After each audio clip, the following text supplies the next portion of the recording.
जी नमस्कार। बहुत सारी पुरानी यादें इस वीडियो में आई। बहुत जिसने भी बनाया है बहुत अच्छा फिल्म मेकर है।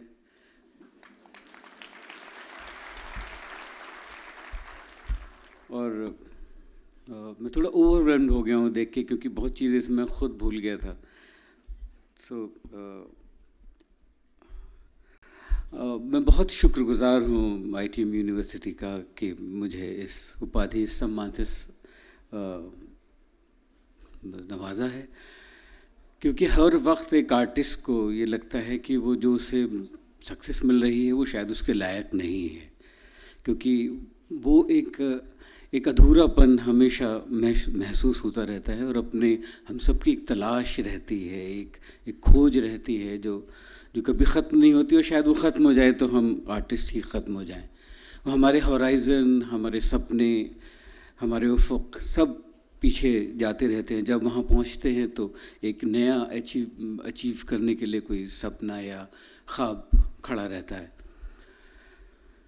तो जैसे गीतांजलि जी ने 3 कहानियाँ कहीं, मुझे लगता है कि ये 3 बहुत बड़ी खूबसूरत एक चीज़ होती है। वो त्रिकोण हो, हैट्रिक हो, ट्रिलॉजी हो या म्यूज़िक में तिहाई हो।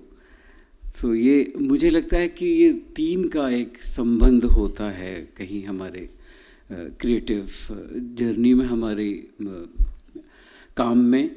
जैसे हमारे सिनेमा में स्ट्रक्चर को जो होता है, फिल्म को, उसको 3 एक्ट स्ट्रक्चर बोला जाता है, जिसमें बिगनिंग, मिडिल, एंड, जो हमारी ज़िंदगी में भी है, बचपन, जवानी और बुढ़ापा। तो वही उसको हमें बिगनिंग, मिडिल, एंड हम स्ट्रक्चर फॉलो करते हैं जब हम स्क्रीन राइटिंग करते हैं। तो मुझे लगता है कि मैं भी मुझे जब गीतांजलि ने बोला तो मुझे लगा कि हाँ, एक्चुअली मुझे भी 3 में ही कहनी चाहिए अपनी बातें। तो मैं भी अपने बिगनिंग, मिडिल और एंड पे बात शुरू करूँगा। पहला मेरा, मैं अब क्योंकि हमेशा कुछ और ऐसे गुणी लोगों के सामने बोलना, ऐसी ऑडियंस के सामने बोलना आपको हमेशा मुझे कॉन्शियस करता है कि कहीं कोई ऐसा न लगे कि कोई ज्ञान की बातें हो रही हैं। पर अपनी ज़िंदगी में कि कुछ जो 3 हिस्से हैं वो मैं भी शेयर करना चाहूँगा, और उसमें जो बातें समझ में आएँ, अच्छी लगें। I think right to education, क्योंकि हम एजुकेशन के जगह हैं, तो right to education I think वो सबसे बड़ा एक वरदान है जो हमें प्रिविलेज में मिला है कि हम पढ़े हैं, हमारे पास वो मीन्स थे। बहुत इस देश के ऐसे बच्चे हैं और ऐसी जनता है जो कि जिनको पढ़ने का एक स्टेट की तरफ से कुछ ऐसा नहीं है कि जो पढ़ के वो अचीव कर सके। क्योंकि आज मैं जो हूँ वो मैं उस वजह से हूँ कि मैं पढ़ सका और मुझे एजुकेशन मिल सकी, मुझे मेरे परिवार से वो सपोर्ट मिल सका कि मैं पढ़ा। तो मेरी जो पहली जर्नी थी वो पढ़ाई से, मैं बनना तो क्रिकेटर चाहता था और 12th क्लास तक मैं क्रिकेट खेलता रहा। मैंने अंडर 19 अपने यूपी के लिए, जो कि यूपी तब बहुत बड़ा होता था, उत्तराखंड भी उसके अंदर मिला होता था, और मैंने अंडर 19 अपनी स्टेट को रिप्रेजेंट किया। और उस वक्त यूपी से, अब तो हमारे बहुत क्रिकेटर्स इंटरनेशनली खेलते हैं, उस वक्त बड़ा मुश्किल होता था। यूपी से कोई बहुत कम लोग इंटरनेशनल सिनेरियो में पहुंचे थे। तो मुझे लगा कि मैं दिल्ली जाके पढ़ता हूँ, जहाँ से कि बहुत क्रिकेटर्स निकलते थे, दिल्ली, बॉम्बे से। तो मैं दिल्ली यूनिवर्सिटी में, मुझे स्पोर्ट्स कोटा में हिंदू कॉलेज में एडमिशन मिला। मैं पढ़ाई में अच्छा नहीं था, पर एक मतलब कोई मुझे गर्व नहीं है इस बात का, पर मैं क्रिकेट के थ्रू मुझे वहाँ एडमिशन मिला, जो कि बड़ा मुश्किल होता था। बहुत प्रेस्टीजियस कॉलेज था, हिंदू कॉलेज। और अनफॉर्चुनेटली जब मैं यूनिवर्सिटी का पहला मैच था तो मेरे, जैसे जिक्र किया उन्होंने, मेरा नेट्स में मेरा आई ब्रोक माई थंब, मेरा अंगूठा टूट गया और मैं वो उस साल यूनिवर्सिटी नहीं खेल पाया। मैंने नेक्स्ट ईयर की तैयारी की और अगले साल मेरे फादर की डेथ हो गई, तो मैं फिर उस साल नहीं खेल पाया। और मुझे दुख हुआ इस बात का कि मैं जिस काम के लिए मैं निकला था मैं वो नहीं कर पाया। मैं जिस पॉइंट पर आ रहा हूँ वो ये कि मैं डेस्टिनी में बहुत अब आके बिलीव करता हूँ, नियति में। तो एक जो हमारे ऊपर वाले का एक स्क्रीन प्ले जो लिखता है, वो जो सबसे बड़ा राइटर है, उसकी आपकी कहानी में क्या मोड़ देने वाला है आपकी ज़िंदगी में, वो मैंने रिस्पेक्ट करना शुरू किया और मैं उसके लिए बहुत ही खुला रहता हूँ। तो जब भी मेरी अब ज़िंदगी में कुछ ख़राब होता है तो मुझे मालूम है कि कुछ बहुत अच्छा आने वाला है।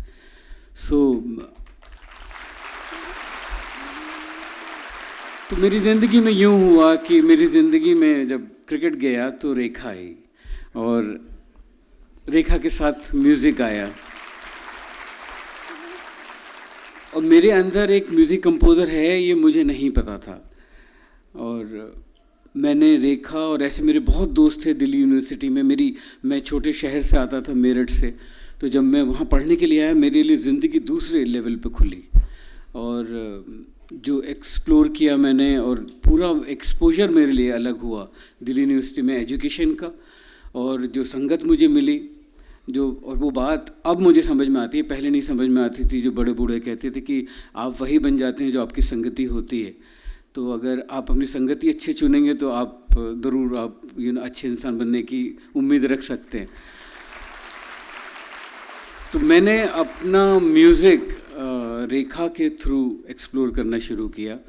और रेखा को क्या, मुझे भी उम्मीद नहीं थी मैं कभी म्यूज़िक कंपोज़र बन सकूंगा और इस लेवल का म्यूज़िक कंपोज़र बन सकूंगा कि जहां मैं अब तक रेलेवेंट हूँ म्यूज़िक में। मुझे 30 साल से ऊपर हो गया म्यूज़िक करते हुए, मैं अभी भी रेलेवेंट हूँ। तो वहाँ अब मुझे लगता है कि अगर मैं दिल्ली यूनिवर्सिटी नहीं आया होता तो मैं कोई दूसरा शख्स होता, मैं वो होता ही नहीं। तो ये मेरी शुरुआत हुई और उसके बाद मैं बम्बई आया। और बम्बई आने का मेरा सपना सिर्फ एक था कि मैं गुलजार साहब के साथ काम कर सकूं। और मैं बहुत बड़ा उनका मुरीद, तो मतलब छोटी ही बात है अब, क्योंकि मुझे लगता है कि वो एक पेड़ है और मैं उसकी एक शाख हूँ, मैं उसका एक पत्ता हूँ। जो गुलजार साहब जो बरगद हैं। और मेरा नियति के साथ एक बात और ये माननी मैं मानता हूँ कि अगर आप किसी चीज़ को बहुत शिद्दत से चाहें तो वो आपको मिलती ही मिलती है, कोई नहीं रोक सकता उसे। और यूँ हुआ कि मैं गुलजार साहब से मिला और उनके साथ जर्नी शुरू हुई, उनके साथ काम शुरू हुआ। ये मेरा सेकंड फेज़ है, मिडल, जहाँ पे उन्होंने मुझे एक बार एक कहानी सुनाई। बहुत बड़ी स्ट्रगल थी बॉम्बे में, किसी को ना जाने बिना, और एक अंधी गुफा जैसा, एक टनल जैसा जो पता नहीं कब ख़त्म होगा। वो एक रास्ता, एक सफ़र था। तो गुलजार साहब ने मुझे एक सूत्र दिया जो कि मैं आप सबसे शेयर करना चाहता हूँ। मैंने अपनी एक शॉर्ट फिल्म में भी उसका जिक्र किया था कि उन्होंने मुझे कहा कि जो लोग कहते हैं कि उन्हें मौका नहीं मिलता या अपॉर्चुनिटी नहीं मिलती, वो लोग झूठ बोलते हैं। मौका एक सर्किल में घूमता है और वो सबके पास से निकलता है। अपॉर्चुनिटी सबके पास से निकलती है। जो तय करता है वो ये कि आप उसके लिए तैयार हैं या नहीं। मौका तो आपके पास आएगा, अपॉर्चुनिटी आपके पास ज़रूर आएगी। तो उन्होंने मुझे मिसाल दी एक फिल्मी सीन की तरह कि हमेशा अपनी गन लोड रखना, और कभी भी वो मौका तुम्हारे पास आए तो उठा के अपनी गन उसको उड़ा देना। एक गुब्बारे की तरह आपके सामने वो आएगा, और वो कब आएगा वो आपको बिना बताए आएगा, वो कभी आपको कह के नहीं आएगा। और उस वक्त अगर आप अपनी बुलेट और गन ढूंढने गए तो वो किसी और के पास चला जाएगा। ये मैंने बांध के रखा था। तो एक दिन अचानक गुलजार साहब का मुझे फ़ोन आया कि सैटरडे रात का वक्त था और उन्होंने कहा कल सुबह तुम 10 बजे मेरे घर आओ, एक गाना बनाना है और वो शाम को रिकॉर्ड करना है। तो मुझे बुलाया कि जो कंपोज़र वो गाना करने वाले थे वो अवेलेबल नहीं थे। कुछ तारीखें ऐसी थी कि उसे कंपोज़ करना था और तभी वो जाना था गाना। तो संडे को उनके घर पे बैठे, उन्होंने हारमोनियम मुझे निकाल के दिया, उन्होंने कहा कोई ट्यून सुनाओ।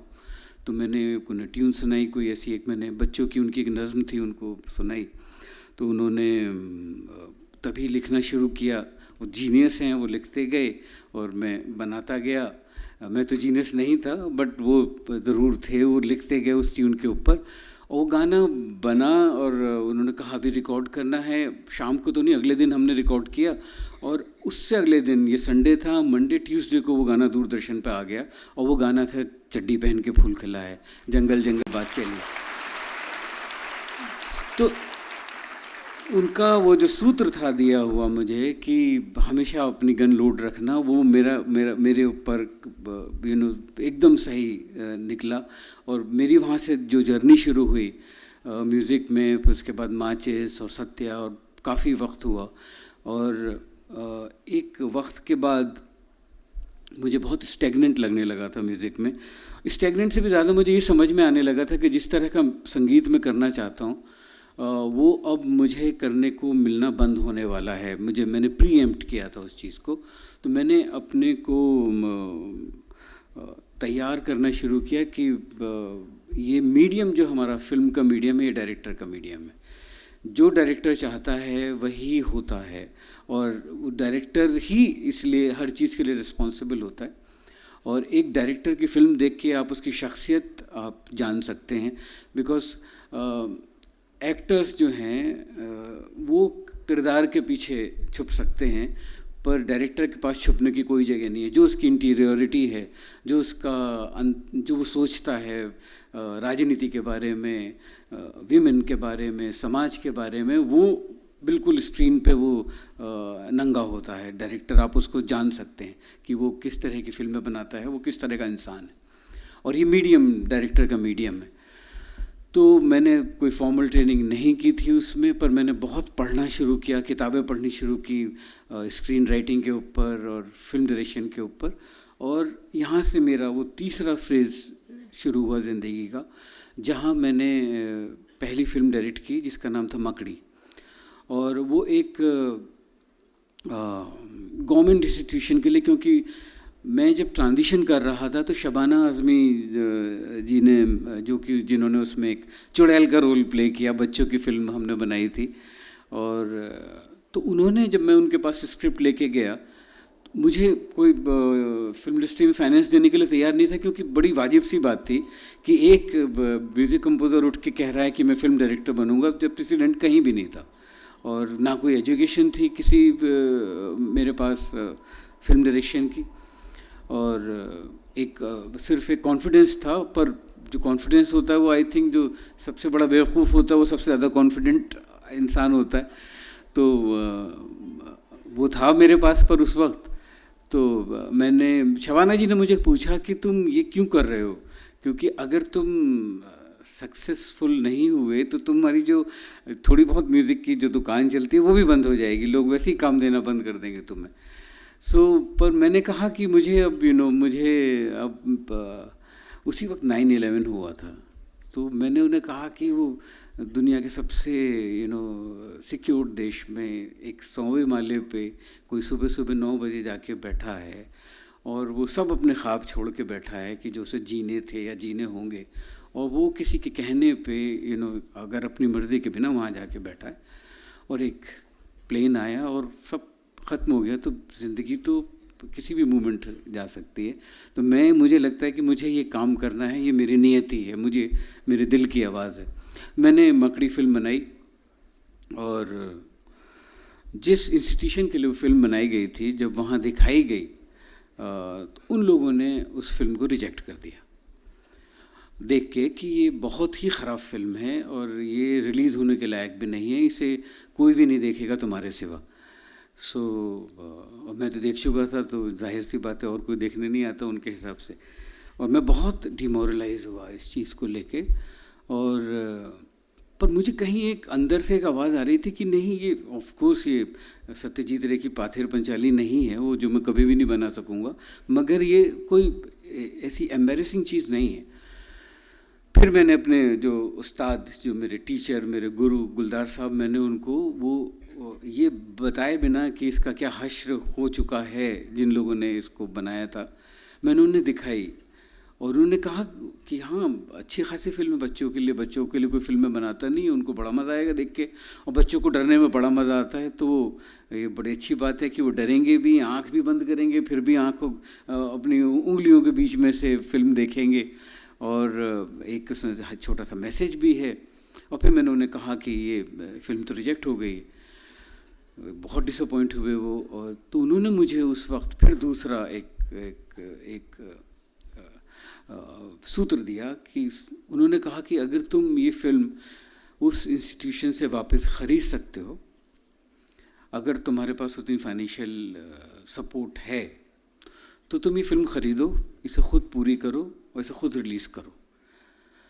वो मेरे लिए बहुत बड़ी बात थी, क्योंकि उस फिल्म बनाने में बहुत पैसा लगता है। पर उनका ये कहना कि तुम ऐसा करो और ये सक्सेसफुल हो सकता है, it gave me really a hope. और वो मेरे लिए मेक और ब्रेक था कि अगर वो मैं डिसीजन उस वक्त नहीं लेता तो शायद मैं इतना डिमोरलाइज हो चुका था कि मैं फिल्म डायरेक्शन शायद मैं कभी नहीं कर पाता, मेरी हिम्मत ही नहीं होती करने की। तो मेरे एक दोस्त हैं और उनका नाम भी कृष्णा है, तो मैं भी सुदामा था, तो उन्होंने मुझे पैसे दिए, मैंने वो फिल्म ख़रीदी वापस, उसे बनाई, और मैं करीब 1 साल तक फिल्म डिस्ट्रीब्यूटर्स को दिखाता रहा, वो फिल्म दिखाता रहा। सब आते थे, पसंद करते थे, पर कोई लेता नहीं था, कि सबको लगता था कि किसी अभी तक नहीं हुई तो कोई वजह होगी, और बच्चों की फिल्में कौन बनाता है, छोटी फिल्म थी 1.5 घंटे की। फाइनली एक इंसान को एक फिल्म पसंद आई और वो फिल्म रिलीज़ हुई, और फिर उसके बाद मैं आज यहाँ पे आपके सामने हूँ। तो ये जो एक मेरा ये तीसरा फेज जो शुरू हुआ, ये बहुत ही मेरे लिए मैं बहुत ही खुदा का शुक्रिया अदा करता हूँ कि मेरी ज़िंदगी में गुलजार साहब हैं, और सबकी ज़िंदगी में एक गुलजार ज़रूर होता है, वो उसको पहचानना ज़रूरी होता है। वो उसका टीचर होता है, उसका गुरु होता है, उसका फादर होता है, वो सबको जानना ज़रूरी होता है। और इसके बाद फिर आई थिंक मुझे शेक्सपियर के बारे में तो बात करनी ही पड़ेगी, कि उसके बाद मेरा शेक्सपियर का जब जर्नी शुरू हुई और मैंने मैकबेथ को मैंने अडेप्ट किया मकबूल में, तो मेरी स्ट्रगल तो आज तक चलती है फिल्म बनाने के लिए, कि जिस तरह की फिल्में मैं बनाता हूँ या बनाना चाहता हूँ, जहाँ पे मैं अपने एस्थेटिक्स को कॉम्प्रोमाइज़ नहीं करना चाहता हूँ। तो शेक्सपियर को लेके जब शुरू में मैं वो स्क्रिप्ट लेके सबके पास गया, तो सब एक्टर्स ने भी रिजेक्ट किया, फाइनेंसर्स ने फिर रिजेक्ट किया, बहुत लोगों ने। एक मेरे बहुत ही क्लोज बहुत बड़े फाइनेंसर्स हैं फिल्मों के, और बहुत अच्छी फिल्में उन्होंने बनाई हैं। उन्होंने पैसा तो नहीं दिया, पर उन्होंने मुझे एक सलाह दी कि तुम इसके ऊपर शेक्सपियर का नाम हटा दो, कि जो तुमने लिखा है कि based on William Shakespeare's Macbeth. तो मैं बहुत अचरज में था, मैंने बोला क्यों? उन्होंने कहा कि एक्चुअली क्या होता है कि लिटरेचर जो है ना, वो हर एक को लगता है कि बहुत बोरिंग है। तो अगर कोई देखेगा कि ये तो शेक्सपियर वैसे स्कूल में किसी के समझ में नहीं आता, तो फिल्म में क्या समझ में आएगा? तो कोई आएगा नहीं तुम्हारी फिल्म देखने, कोई तुम्हें पैसा नहीं देगा इसके लिए। और मुझे उससे बात से मैं एग्री नहीं करता था। मुझे लगता था कि लिटरेचर में एंटरटेनमेंट तो होता है, बिल्कुल होता है, पर उसमें एक जो एक सरफेस के नीचे की बात होती है, वो जो होती है वो तो कहीं और नहीं होती है। साहित्य में जो होता है, साहित्य का काम ही ये है कि एक नींव को कितना गहरा लिया जाए, जिसको कि जिससे कि इमारत उतनी ही बुलंद हो सके जितनी उसकी नींव गहरी हो। तो सरफेस से नीचे उसको खरोंच के जो कहा जाता है। और मुझे लगता था शेक्सपियर तो बहुत ही कमर्शियल राइटर हैं एकदम, बिल्कुल उनके आप प्लेस पढ़िए, इतने ड्रामेटिक है, इतने ह्यूमन साइकी को इतना खूबसूरती के साथ समझा है। और मैंने बनाया मकबूल। और मैं कल बात भी कर रहा था गीतांजलि से, यही कि मुझे शायद उनकी उस जुमले से मेरे दिमाग में ये असर था कि कोई ध्यान ही नहीं देगा कि ये शेक्सपियर के प्ले के ऊपर है, कोई देखेगा नहीं, या आएगा भी तो किसी को मतलब नहीं होगा इस बात से। और मैं गलत था कि जब ये फिल्म रिलीज़ हुई और फिल्म फेस्टिवल्स में दिखाई जाने लगी तो वहाँ पे जर्नलिस्ट आके, बड़े बड़े जर्नलिस्ट और क्रिटिक्स आके मुझसे शेक्सपियर के बारे में सवाल करते थे और मेरे पास सवालों के जवाब भी नहीं हुआ करते थे। सो मुझे लगा कि हाँ, मैं शायद इसमें सक्सेसफुल इसलिए हो सका क्योंकि मेरे ऊपर शेक्सपियर का बैगेज नहीं था।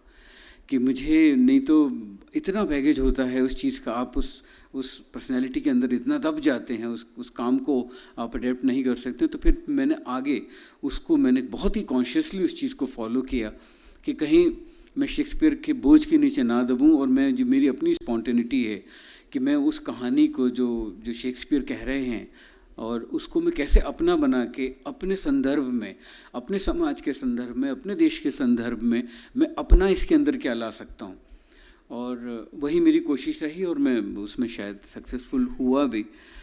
तो मेरी जो नियति के अंदर, जो डेस्टिनी के अंदर जो मेरा बिलीफ है और जो मेरा मानना है वो बहुत ही गहरा होता गया। मगर उसके साथ ऐसा नहीं कि मैंने हर चीज़ नियति पे छोड़ दी। मैंने ईमानदारी और मेहनत को साथ में नहीं छोड़ा। मुझे लगता है कि बिना मेहनत के तो कभी भी कुछ भी नहीं मिल सकता है, बिना ईमानदारी के कुछ नहीं मिल सकता है। और ये भी मानने से नहीं मिल सकता है कि जो कर रहा हूँ वो मैं ही कर रहा हूँ, क्योंकि अगर मुझसे होता तो मुझे नहीं लगता कि ये जो कलाकार आपको मिलता है ये आपको ऊपर वाला पैदा करके भेजता है, आपके अंदर दे के भेजता है। और जैसे संगीत है या ताल है, ये आपको मिलती है एक आपके अंदर, फिर आप उसको कैसे नर्चर करते हैं, आप उसको कैसे अपने रियाज से सीख के। और बहुत लोग ऐसे अनफॉर्चुनेट भी दोस्त भी देखे हैं जिनको कि वो विधा मिली है, कला मिली है, पर उन्होंने उसके ऊपर काम नहीं किया और वो वहीं के वहीं रुक गए। तो ये जो ऊपर वाला दे के भेजता है, ये आपको जो टैलेंट दे के भेजता है वो दे के तो ज़रूर भेजता है। और वो हम सबके अंदर अलग अलग लेवल के टैलेंट होते हैं, उसको पहचानना बहुत ज़रूरी होता है कि जैसे अपनी बेवकूफ़ी को जानना मेरे लिए सबसे बड़ा मेरा जो रास्ता था और मेरा ध्येय था, मेरा एम था कि मैं अपनी बेवकूफ़ी ज़रूर पहचानूं। मैं अपनी अच्छी बात, अपनी जीनियस को भी अगर कोई अच्छी बात होती है उसको ना भी मेरी समझ में आए, क्योंकि अगर किसी बेवकूफ़ को समझ में आ जाए कि वो बेवकूफ़ है तो फिर वो रहता नहीं है बेवकूफ़, वो इंटेलिजेंट हो जाता है। तो मेरे लिए इंटेलिजेंस के मानी ये हैं। और बहुत बार ऐसा तो नहीं कि मैं ये चीज़ मुझे पैदाइशी मिली थी, पर ये चीज़ भी समझ में आई कि ये घमंड कि ये मैंने किया है, ये भी मुझे बहुत देर में समझ में आया कि अगर ऐसा होता तो मेरी हर फिल्म, हर गाना, हर चीज़ अच्छी होती, जो कि नहीं होती है। तो मुझे मुल्ला नसरुद्दीन का एक वाक़या जो ओशो सुनाते हैं वो याद आया कि मुल्ला नसरुद्दीन एक पेड़ के नीचे खड़े थे, फल लगा हुआ था ऊपर, तो देखा तो उन्होंने, बहुत ऊंचा पेड़ था, तो उन्होंने ऊपर वाले से दुआ किया कि अगर मैं ये फल चढ़ रहा हूँ, अगर तोड़ लिया तो मैं 1 रुपये का आपको प्रसाद चढ़ाऊँगा। मुल्ला ने चढ़ना शुरू किया, थोड़ी दूर चढ़ा तो उसे लगा कि 1 रुपये शायद थोड़ा ज़्यादा बोल दिया मैंने, तो उसने 75 पैसे पे आ गए कि 75 पैसे तो ज़रूर चढ़ाऊँगा। थोड़ा और ऊपर चढ़े तो 50, 25, 10, जब तोड़ने के बिल्कुल 5 थे तो 5 पैसे तक पहुंच गए थे मुल्ला। तो फिर उन्होंने बोला सारी मेहनत तो मैंने की है, 5 भी क्या चढ़ाने, फल तोड़ने के लिए जैसे हाथ बढ़ाया पैर फिसला और ज़मीन पे आके गिरे। तो ऊपर देख के बोले, अरे यार क्या मजाक भी नहीं समझता है। तो मेरी हालत बहुत बार मुल्ला जैसी हुई है कि मुझे समझ में आया कि मेरे से नहीं, मुझसे कोई करा रहा था ये मुझसे, मैं उसका मीडियम बना हूँ, मैं हुआ हूँ उसके लायक कि मेरे थ्रू किसी ने कहा है कि मैंने ज़रूर मेहनत की, ऐसी बात नहीं है, मैंने बहुत ईमानदारी की, मगर ये मुझसे किसी ने कराया है और मैं उस एग्जिस्टेंस के लिए बहुत शुक्रगुजार हूँ। एक आखिरी बात जो मुझे लगती है वो ये कि जो मेडिटेशन, जो हम एजुकेशन है, आई थिंक वो अगर मेडिटेशन भी अगर हमारे बुद्ध से, महावीर से, जो हमारा या मंसूर से या मोहम्मद से, जहाँ से भी ये हमारा जो मेडिटेशन का जो एक सिलसिला है, जिसके कि म्यूज़िक या कोई भी साहित्य का जो चीज़ निकली है उसका आखिरी सोर्स मुझे लगता है मेडिटेशन है। वो भी अगर हमारे एजुकेशन का हिस्सा बन सके, क्योंकि अगेन जैसे ओशो कहते हैं कि दुनिया को पा लिया खुद को ना पाया तो कोई उसका कोई मानी नहीं है। किसी भी एजुकेशन के, किसी भी अचीवमेंट के, किसी भी चीज़ का कोई भी मानी नहीं है। दुनिया को जीता अलेक्जेंडर ने, खुद को ना, मतलब मरने के वक्त अलेक्जेंडर ने कहा मेरे हाथ बाहर रखना कि मैं खाली हाथ जा रहा हूँ। तो सब कुछ करने के बाद ही बहुत लेट समझ में आता है कि काश ये चीज़ हमें स्कूल में सिखाई गई होती या कराई गई होती। करते तो तब भी नहीं, आंखें तब भी नहीं बंद होती, पर अगर ये कहीं सिखाया होता कि मेडिटेशन से क्या हासिल हो सकता है कि जो चीज़ साइलेंस में, मौन में, खामोशी में है वो किसी भी चीज़ में अचीव नहीं हो सकती। जो गीतांजलि जी एकांत और अकेलेपन की बात कर रही हैं, जैसे उसमें एक आखिरी कहानी फिल्म मेकर हूँ तो कह के जाऊँगा कि राबिया बहुत बड़ी सेंट हुई हैं कि घर के बाहर कुछ चीज़ ढूंढ रही थी, तो लोग आए, ढूंढवाना शुरू किया, पूछा क्या हुआ, बोली मेरी एक सुई थी गिर गई। बड़ी देर तक ढूंढते रहे लोग, जब नहीं मिली तो वो कहाँ किस तरफ गिरी थी, तो उन्होंने बोला घर के अंदर गिरी थी। तो लोगों ने बोला अरे घर के अंदर गिरी थी तो घर के बाहर क्यों ढूंढ रहे हो? तो उन्होंने कहा तुम सब लोग भी तो वही कर रहे हो, जो घर के भीतर मिलना है वो घर के बाहर ढूंढ रहे हो। गुलाम साहब के उसमें जिक्र था, तुझ में तेरा साईं है, जान सके तो जान, मोह को कहाँ ढूंढे रे बंदे, मैं तो तेरे पास है। Thank you.